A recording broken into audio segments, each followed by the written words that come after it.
people love to agree with themselves. If you can get someone saying yes multiple times in small ways, they're much more likely to say yes to a bigger question. This is called the yes ladder. It works by building psychological momentum. Each yes feels like a step forward, so when you finally ask your main question or pitch, they're more likely to keep going. For example, a salesperson might start with, "Do you care about your health?" "Yes." "Would you agree that natural supplements can help?" "Yes." "Would you like to try one with a money-back guarantee?" "Yes," again. It feels smooth, logical, and easy. The brain likes patterns and it wants to stay consistent.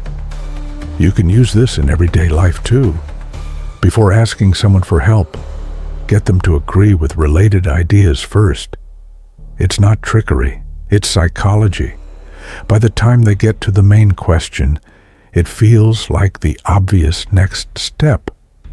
It's about guiding agreement, one small yes at a time.